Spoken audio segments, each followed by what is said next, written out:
So for the past few years at our annual auction, in the past, for many years, every year I would offer something, called, choose your sermon of choice, where at the auction you get to choose whatever you want Reverend Wendy to talk about, and I get to put a sermon about it. And then for the last few years, we changed it up a little bit and we've been calling it Song Lyric Sunday. And that is where I team up. It was with Joanna when she was our choir director. Now it will be Amanda, that you can bid on. You get to choose your very favorite song lyric. And then I put a sermon. I do a sermon around it, and then we play that song. The choir sings it on that Sunday. So it's actually a lot of fun. But the reason that I came up with that idea is because of the song lyrics in the song we just sang, Roots Hold Me Close. There's a verse that says, roots hold me close, wings set me free. And that is one of my favorite lyrics ever. And when I think about what it means to be a Unitarian Universalist, when people are like, well, what is this you thing? I feel like that's a beautiful summary. Roots hold me close, wings set me free. And that's exactly what Maya was talking about with the children this morning, is that tree that we just blessed is going to hopefully one day have some very, very deep roots that keep it safe and keep it grounded and keep it healthy. And the reason that you need the deep roots then is so that then the top of the tree can expand and reach out and explore and become what it needs to be. And to me, that is a theological statement. That is what it means to be thinking theologically. And for a faith denomination that doesn't have a set creed or specific beliefs, it's a theological statement for us that says we can go deep. We can be deep with who we are in both our Unitarian and our Universalist roots. But because we have those deep roots, then we can open up and expand who we are in the world. We can open our mind. We can question. We can extend the hands of friendship to people that we haven't met yet. Those are the wings that set us free. And so, in fact, believe it or not, that is a theological statement. And this past Tuesday, we just started one of my favorite classes that is very popular in Unitarian Universalism called Building Your Own Theology. And it's on Tuesday nights at 6 o'clock. We're going to go for 8 weeks. If you want to join us, it's a great group. But that was the conversation that we started with, is who is a theologian? Who is doing theology? And so many times we limit our understanding of theological discourse to say, okay, theology is only studying scriptures or religious texts across the world. That's theology. But me, just as a regular human being, just as a regular person going through their life, I'm not a theologian. I don't think theologically. And I'm here today to tell you, oops, you do, even if you're not realizing it. And one of a very popular UU theologian, minister named Forrest Church, had one of my favorite definitions of theology. He used to say, theology is our human response to being born and knowing that we have to die. Our human response, we're all human, to being born, we've all been born, and knowing that we have to die. We're all going to die. What does that mean? How do we think about our lives in that context? Do we believe that we have one shot? This is it. This is our one chance at life. We're here. We're living our life. We're going to be gone. That is one way to think theologically. Do we think that we, perhaps if you come from India and you have a background of the Hindu faith, maybe you think that you've lived 500 lives.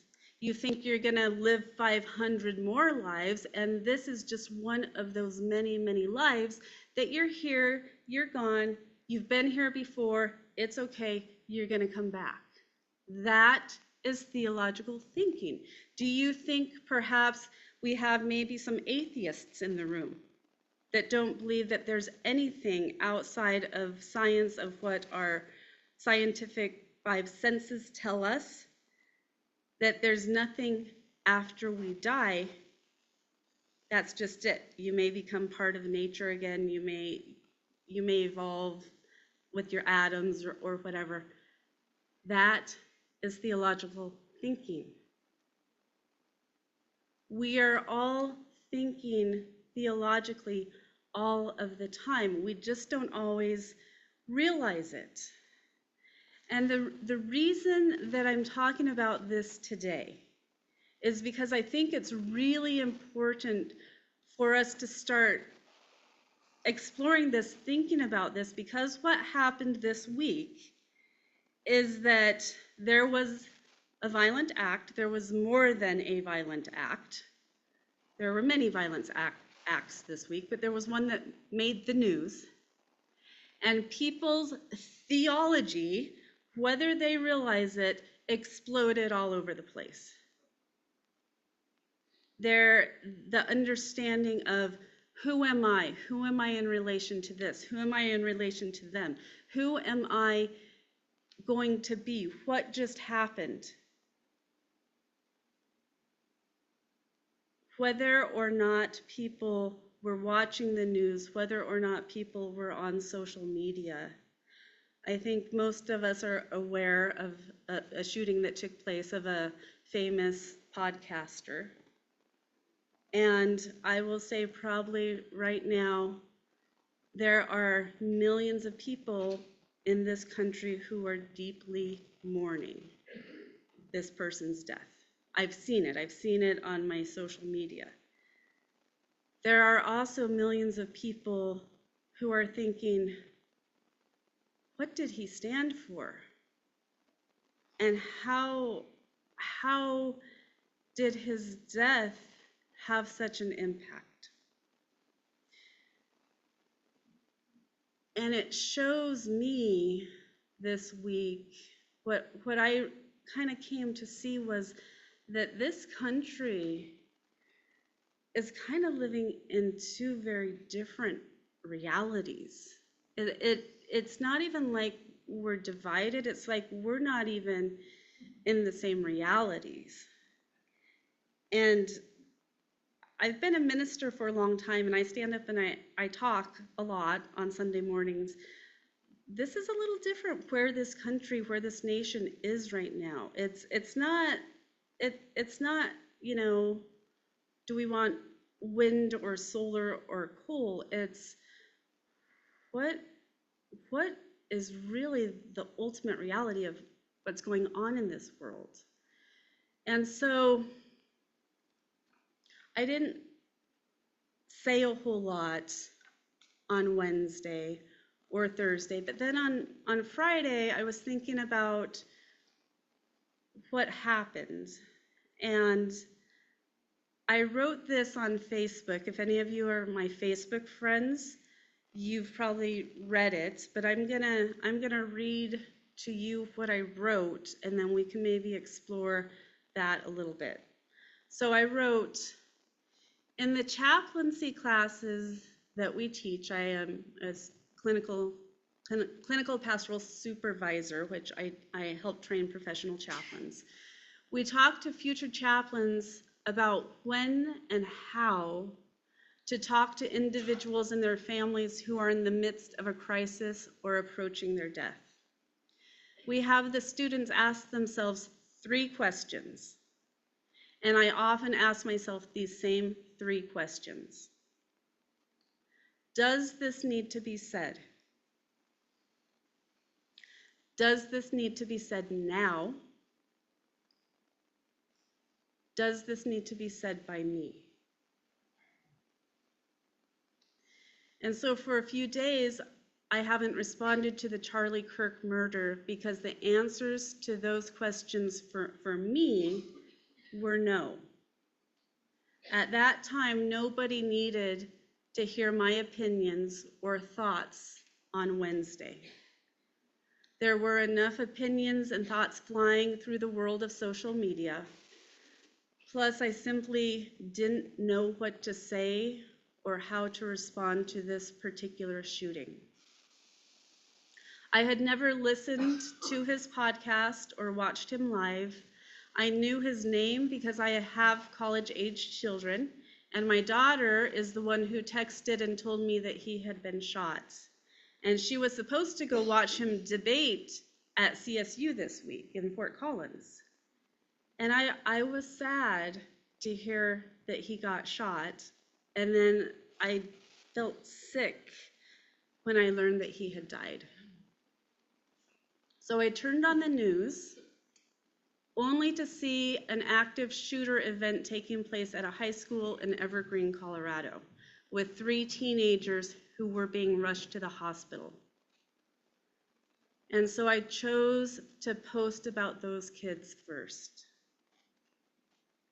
And a few days later, I wrote this on Friday. I said, I'm sitting with all of this as the nation is. There are so many opinions about what happened, why it happened, what it means. And all I can say is that we are a nation divided. We are divided on who deserves compassion or empathy. We are divided by distinguishing who are the good guys and who are the villains. And as I said a moment ago, we're even divided by being able to agree on what reality we're all living in. Because almost immediately when I went on my social media Facebook page, I could see I have some Facebook friends who were posting videos of and posts about Charlie Kirk as a beloved figure who was now a martyr. And I also had other Facebook friends calling out the harm that his words have done to so many different communities who I care deeply about. And because of my young adult children, I'm aware that there is another very public podcast debater who actually comes from Grand Junction, who has a large following, especially with, teenage, early 20-year-old college kids, who deeply agrees with what Charlie Kirk stood for. And they were podcast rivals, so to speak, in the world of this online debate. And it's a whole, if I'm looking out and a lot of people in the sanctuary have a little lighter colored hair now. But if you're not aware of it, it's a whole huge thing in the younger generations. A lot of messages and media is happening on TikTok, podcast, all this social media. And so these 2 people were on the opposite end of the spectrum of debate and what they stand for and what they are podcasting about. So they were rivals, so to speak. And this young man, he was doing his podcast live when the shooting happened. He broke down and he cried live on his broadcast when he heard that Charlie had died, and he shut his podcast down. And then almost immediately, he started getting ridiculed for that showing of emotion as weakness. He had to come out the next day and share a video explaining why he had cried, why he had shown compassion to a rival. So I want to repeat that, okay? I want us to take this in. He had to explain why he cared about the horrific death of somebody he vehemently disagreed with.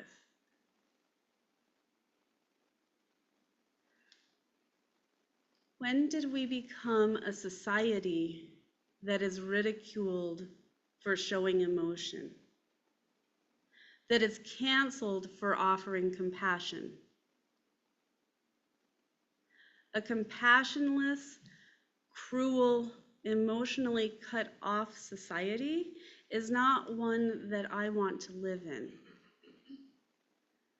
So what I wrote on Friday was that, so I suppose my role right now is simply to share compassion and kindness with the world through the actions that I take and the words that I speak. I don't know if I'm always successful, but at least I always try to be intentional. And for me, it really just comes down to these 3 simple words for any situation. Just be kind.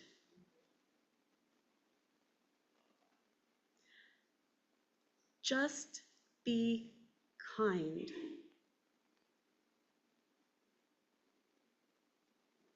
Are those words that need to be said? I think so. Do they need to be said now? Yes. And do they need to be said by me? If not me, then who? And then I said, I guess that has to be enough right now.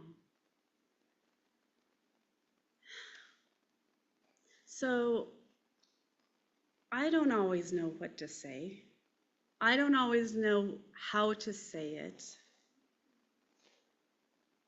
But I do know that that is a theological statement. Just be kind. That really can and should be enough.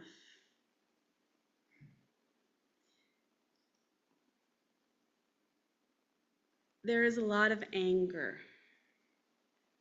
in this country right now, and if you venture into that world of social media, which I did just a little bit because Facebook spies on you, and if you open one video of an opposing point of view, it's going to keep sending you those videos.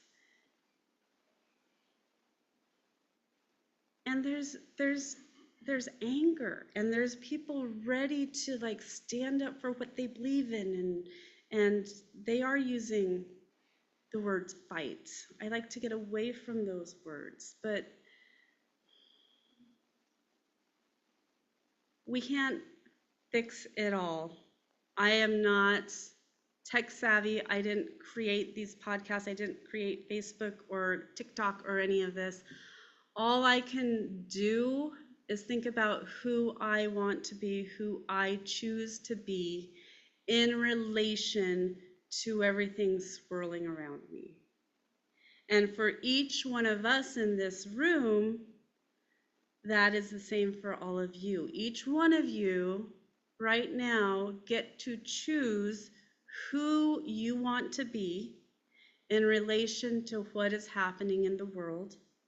You get to choose what you want to say. You get to choose who you say it to, and you get to choose how you express it. That's about the only thing that we have power over, is how we choose to respond individually to the world. And then we do also get to come together in community to choose how we respond as Unitarian Universalists, how we respond as Americans, how we respond as either if you're a teacher or a scientist or a musician or a professor or whatever you do in the world, you get to choose to respond that way. So there is a lot of power that each of us has. So I just want to remind us, if you go out into the world, you look around at some of the anger, some of the fear, some of the reactions happening, you don't have to spiral down that void with everybody. You don't have to. You can say, nope, this was not good. I don't like where this is headed. I'm not going there. Maybe just I'm going to head on over to 536 Uray and hang out with other people who just choose to be kind. So I think maybe I'll leave it at that. I did post one other thing on Facebook because I didn't really have words, but I think I'm going to share this, what I said, because I think this is something for us to think about when we are trying to figure out who and what we stand for, who we advocate for, who we stand with. All I'm going to say is there is a difference between speaking truth to power and being a person who already has power, punching down to get more power over those who are already powerless.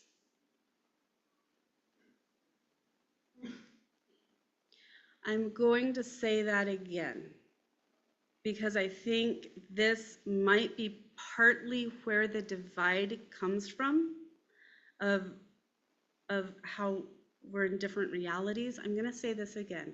And this is for each of us to think about, who are we? Where are we in the power dynamic? How are we using our voices? Are we speaking truth to power, in which case we need to step up, we need to speak up, and we need to be loud? Or do we already have power and we're punching down to people who are already powerless, in which case we need to do some self-reflection? I'm going to say this one more time. There's a difference between speaking truth to power and being a person who already has power, punching down to get more power over those who are already powerless.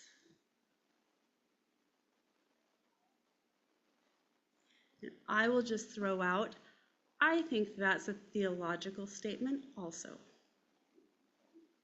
So my invitation for all of us is to allow yourself to start maybe thinking theologically in a new understanding, a new way of what that might mean for you. Maybe ask yourself the 3 questions. Does this need to be said? Does it need to be said now? And does it need to be said by me? Sometimes all 3 of those answers are going to be yes. And so I invite you, when those 3 answers are yes, stand up and speak up. Sometimes 1 or 2 of those answers are no, which is okay. Be intentional. stand back, let it swirl, and then when the time is right, maybe it will be time to speak up. So I think I'll just leave it there, but why don't we sing a happy song today? One of my favorite songs, number 346, Come Sing a Song with Me.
We extinguish this flame, but not the light of truth, the warmth of community, or the fire of commitment.